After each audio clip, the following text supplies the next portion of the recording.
Hello YouTube and welcome back to Assetto Corsa and part 3 of our Dream Pack 3 review. Dream Pack 3, yeah, let's just get that right. And we're at Silverstone, not Brands Hatch, and the reason we're there is because we're testing Formula 1 cars and this is our Formula 1 test track.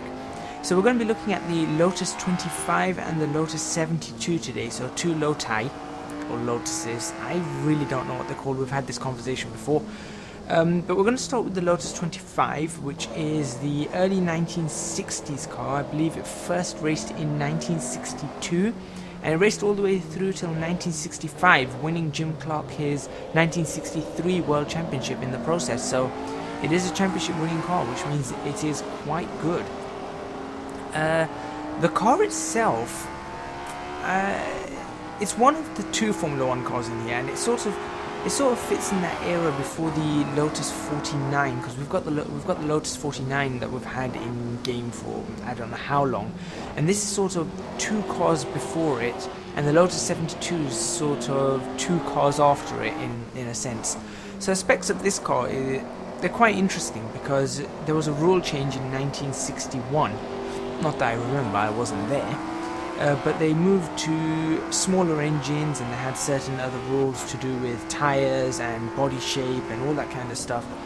And there was a car that was produced as Lotus 24, and that was sort of an intermediate car, sort of car that goes in between. And then this was the works car, or the car built for the works team by Colin Chapman. And it featured a Coventry Climax 90-degree V8, so it's quite a wide V8, but it's only 1.5 litres, naturally aspirated as you'd expect from cars of this era. 16 valves, dual overhead cam, and fuel injected, but it only produced, being a 1.5 litre from the 1960s, it only produced 195 bhp, up at 9,500 rpm, so you really had to push this car to get the power out of it. And you'll notice in here that I will be doing that. As well as that, it only produced 160 Newton meters of torque, and that was slightly lower, around 8,000 rpm, but still, it's not a lot of power and it's not a lot of torque. You get that kind of, as you see me sort of fishtailing a bit, you get that kind of power off a basic sports car now. You know, your Toyota GT86. We've got a GT86 in here that produces 220 bhp or something like that. I can't remember off the top of my head. So it's not a lot of power. However, where this does obviously come into its own is the fact that it was only 451 kilos in weight. So it's an extremely light car.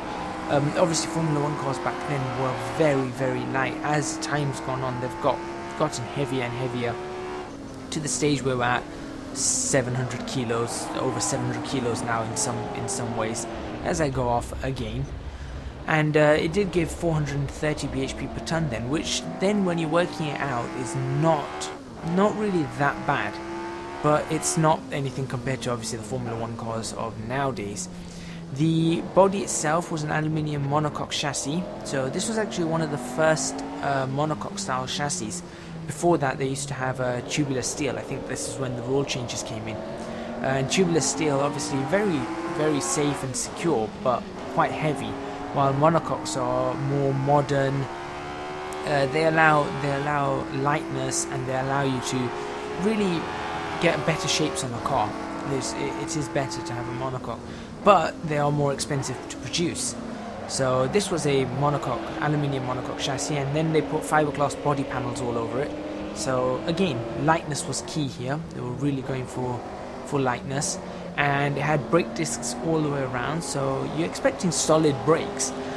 Now, I'll be honest, the brakes on this were, obviously it's an old car, it was kind of hard to brake in some ways. It wasn't difficult in the sense that, oh, every time I touched the brakes you locked up. But it was just hard to really judge the brakes and how hard you could press them.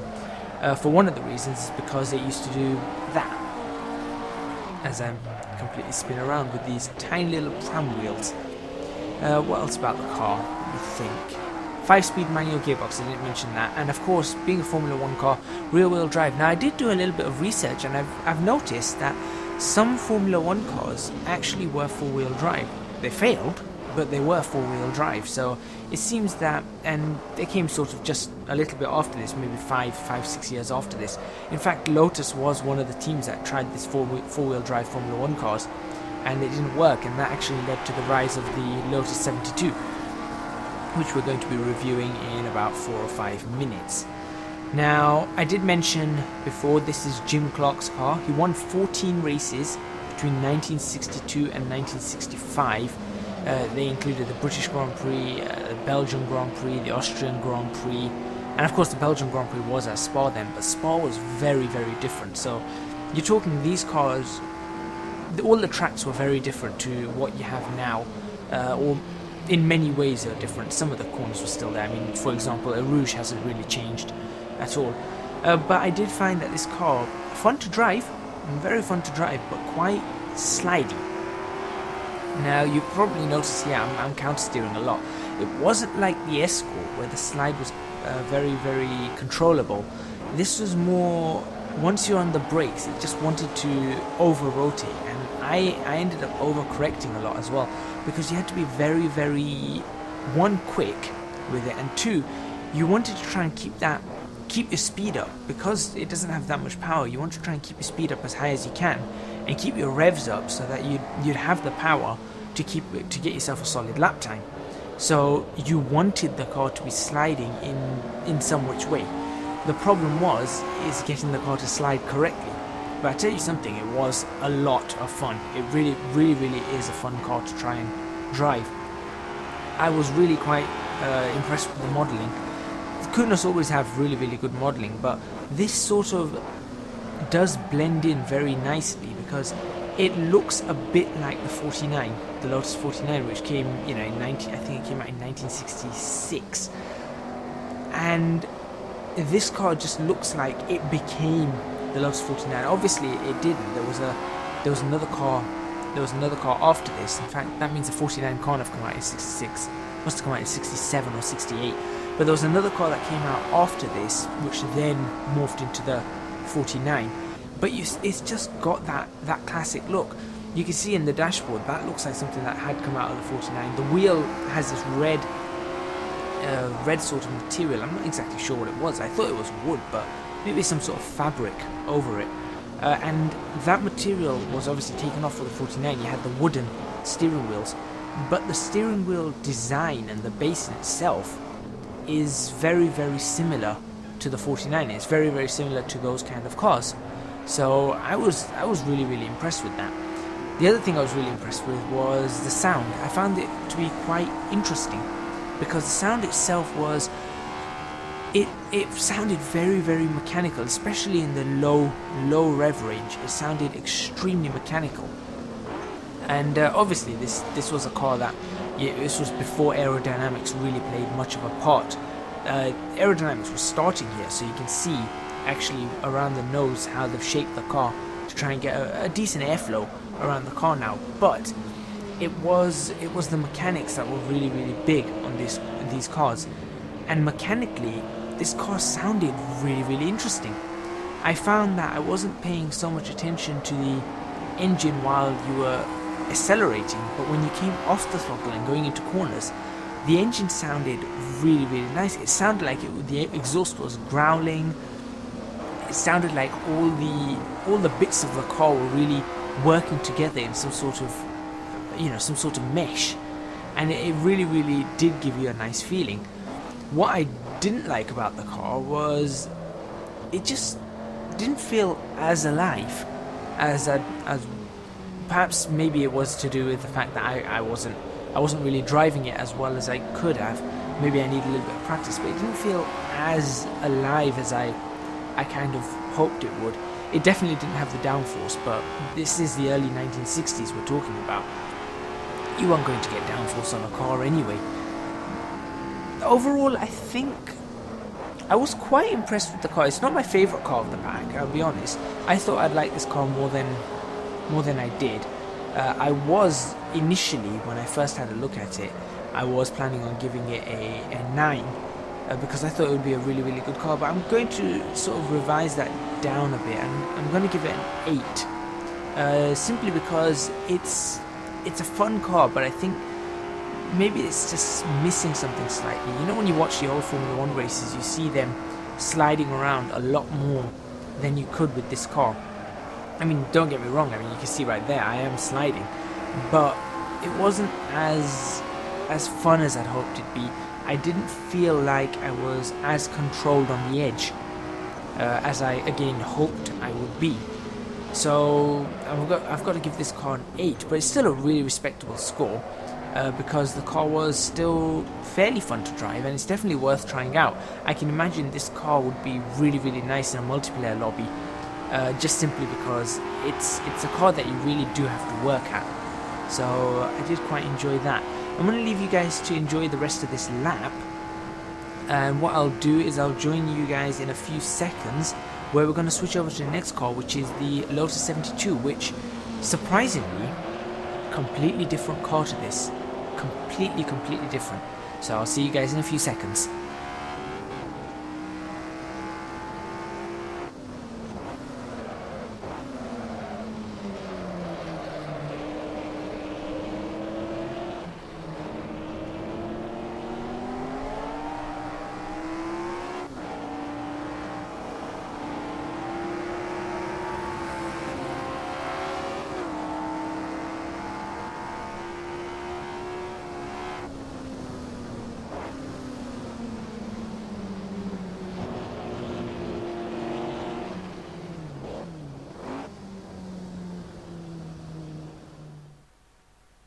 Now, after driving the Lotus 25 and then actually went and drove the Lotus 49, I was expecting this car to be very similar to those, perhaps with a little bit more grip and something like that, especially with considering the fact that it had the same Ford Cosworth engine that the Lotus 49 has. So that's a Ford Cosworth DFV 90-degree V8, which is a 3-litre engine, naturally aspirated again, of course, but it wasn't. This car was so different, and it confused me. It did throw me off. I just hit the mic. It did throw me off because I was expecting a slidey car, a car that I'd be not able to control so well, but it'd be a bit more fun. Like I said, the Lotus 49 was very slidey, just like the Lotus 25. I must admit I like the Lotus 49 a lot more than the 25, even though the 25 was really good. This car, on the other hand, it sort of looks like an in-between for the old cars, so you're looking at the Lotus 49, and then the new cars, and by that I mean the cars such as Ayrton Senna's Lotus 98T, or you know, those kind of cars, the cars of the 80s, the turbo era, especially if you look at the way the car's steering wheel is, the way the display is now. Everything seems to have now changed. So this is actually a car that came out in the early 70s, I think 1970s when it first raced. I don't think it raced at the start of the season, but it did race from 1970 to 1975. As you're noticing something about these cars didn't just race for one season, this was multiple seasons. And it actually won 20 races in that time. Either driven by Rindt, Peterson, or Emerson Fittipaldi. Rindt was actually unfortunately killed at Monza, at Parabolica, in this car, or one of these cars, because the suspension, I think, was it a suspension or was it a brake shaft, or something broke on the left-hand side, on the front left of this car, and he just sort of ploughed into the barriers, or whatever it was then. I don't think there were... Yeah, I think there were barriers. There were some pretty hastily put up safety barriers, and it just demolished the car. So this car does have a bit of a dark history, and that led Emerson Fittipaldi to actually go ahead and then continue driving this car, with which he won the championship for Rindt, continuing on under, I think, under his name. And of course Emerson Fittipaldi himself is a world champion. So this car was quite a car, and this car is also very revolutionary, which explains why it was so different. When you look at this car from the outside, if you look in the replay box, you notice this car on the outside looks very different to the Lotus 25 and even the Lotus 49, which is the car that in essence it replaced. And the reason it looks very different is Colin Chapman decided that this time he's going to go a different way. And he's going to start, one, he'd already put the engines as a stressed member, which is exactly what they have nowadays with all the Formula 1 cars. Ever since that, what was it? I think it was it Lotus 35 that first had a stressed engine as a stressed member? And what that means is that the engine was actually directly connected to the monocoque, as it were, and then you had the gearbox mounted to that and the suspension mounted to that sort of setup there, instead of, you know, the engine being completely separate. So that's how they have Formula 1 cars now anyway. The engine is part of the entire car. It becomes part of the car. It handles some of the loads that go on in the car. And it was actually, I believe it was Lotus that started that. So they'd already done that, and then Colin Chapman and I believe I've forgotten the name of the other fellow who was actually designing this car, Maurice Philip, I think, maybe. And they decided, well, hang on, we can really push aerodynamics here. So you can see that this car's got an interesting wedge-like shape, and it does look more like a modern Formula 1 car. So it had all these different innovations. For example, it has side pods. The cars before, the 49, the 25, the 35, none of them had side pods. I think even the 52 didn't have a side pod. So this car decided to come along and say, well, let's put side pods and have the air cooling going in from there. It had air cooling at the top. It had a wing. It had both front and rear wings, which were run. I think the 49 also had that, but that was in the later years, and that was only for certain races or at certain times.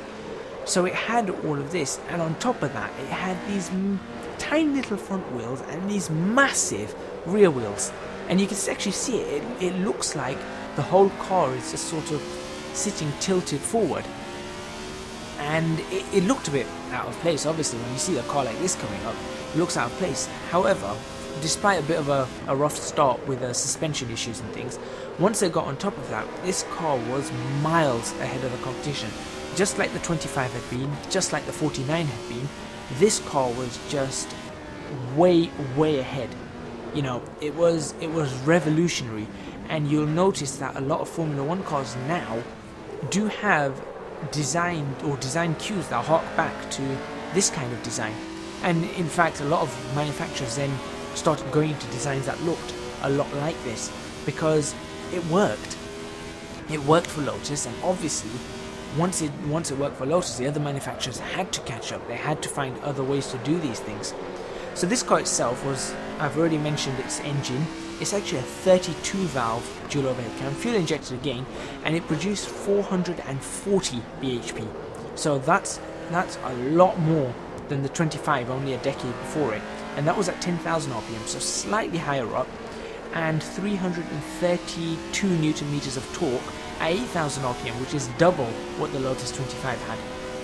Again, aluminium monocoque, it seemed to be the way forward. They still use those kind of basic principles now with the monocoques, but obviously now they use carbon fiber kind and, you know, honeycomb lattices and all that kind of stuff to cut the weight down a bit more. The other thing it had inboard brake discs all around, which means that it meant that basically the brakes were not outside or unsprung weight. So it allowed the car to have better stability. And again, this was something that was new. No one had tried this. They thought, oh, just give this a go. Let's see what happens. And a 5-speed manual gearbox. Again, I think six gears came out. I think it was the 80s when 6 gears came out, mid 80s or something. Again, I think it was Lotus that actually brought out 6 gears.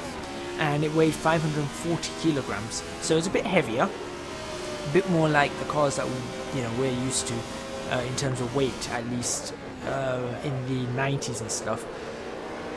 But because of the power that it had, it put out 810 bhp per ton. So it's a lot of power. Now, I expected that with all this power, this car's going to be really, really slippery. But those massive rear wheels, they keep the car on the ground. They keep the car stuck to the surface a lot. I was actually fighting more understeer in this car than oversteer. and I found that quite interesting. The car itself was very easy to drive. I was expecting, again, the car to be a lot harder than it was, but it was just, it felt very natural, it felt very strong, it felt very, the car actually gave me a lot more confidence than the 25. The 25 was good, but this car gave me a lot more confidence. However, with the extra confidence I got, I found the car wasn't as fun to drive. Even though it was really, really fast, and I did have, I think, one moment where I had to really quickly tug the steering wheel in the opposite direction, just quickly counter steer because I felt the back getting away from me. But for the majority of it, I really didn't have much of a problem driving the car. And I found that to be a little bit dull. You know, it didn't feel as dull as the new cars, I'll be honest.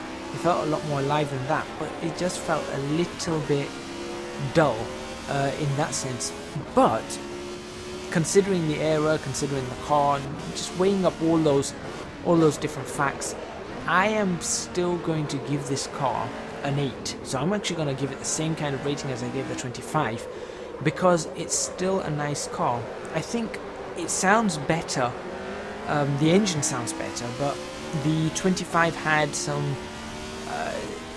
other noises in it that stood out more, and it made it feel more alive than this car. But this car was, of course, really, really, really quick. Not quick to the extent that it's going to beat any Formula 1 cars of today or even yesteryear, but it is going to definitely beat Formula 1 cars of the 60s, and I think I could see it beating all the Formula 1 cars of the 70s. Probably would say that this is faster than a Ferrari 312T, and it's probably faster than the McLaren M23 as well, both of which are in the Assetto Corsa, one as a mod and one as an official car.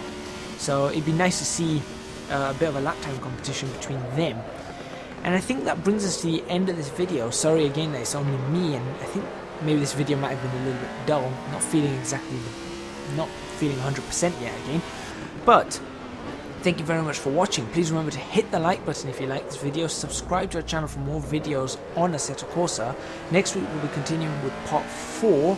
And then I think after that we've only got one more part of the Dream Pack, and then we'll be getting back onto reviewing mods and doing other things in Assetto Corsa. So thank you very much for watching, and I hope to see you guys next week.